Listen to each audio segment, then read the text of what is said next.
our born-on date. But the reason why tonight is really super special as well is because the first gig I ever got out of Boston that was a paid gig on the road was in Detroit. And yeah.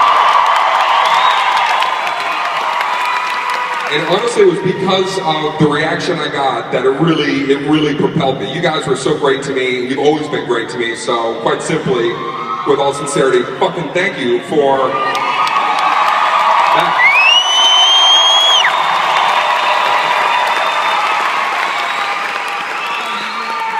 It was not always Good Times USA when you're a young comedian. In fact, I was just talking that alright, so check this out. 20 years ago, I had one of the most incredible experiences of my life. 20 years ago, I went from Boston to New York for my very first gig out of Boston. Alright, I was just doing like open mics back in Beantown. I was just hoping maybe, I don't know, maybe someday I can try this in New York City. That's where all my heroes were. That's where all the guys that I wanted to fucking emulate all went through New York. So I got my first spot ever in New York City 20 years ago, almost to the day.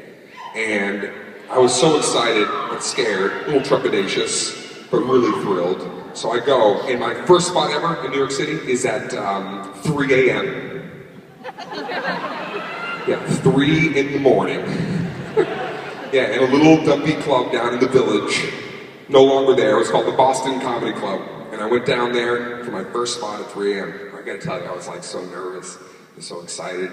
And I got down to the club. And when I got there, the thing is, nobody wants to go to a fucking comedy show at 3 a.m.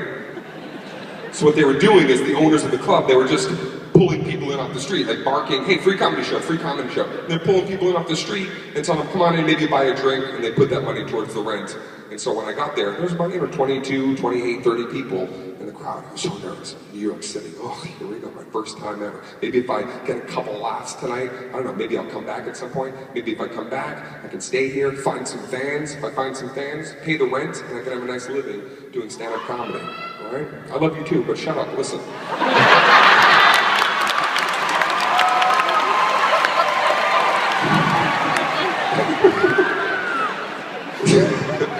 With all due respect.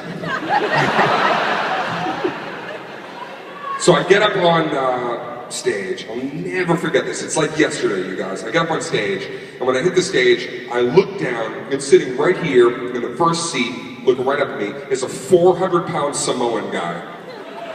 And he's got a grocery bag on each knee, and he's holding it. Just staring at this.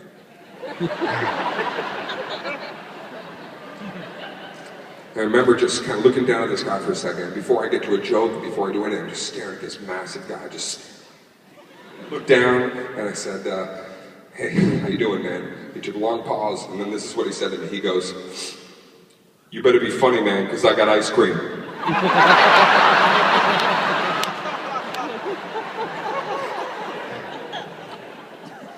You know what? I was funny. I got a few laughs. I made the giant Samoan who looked like the rock creature from Neverending Story laugh. I mean, trust me,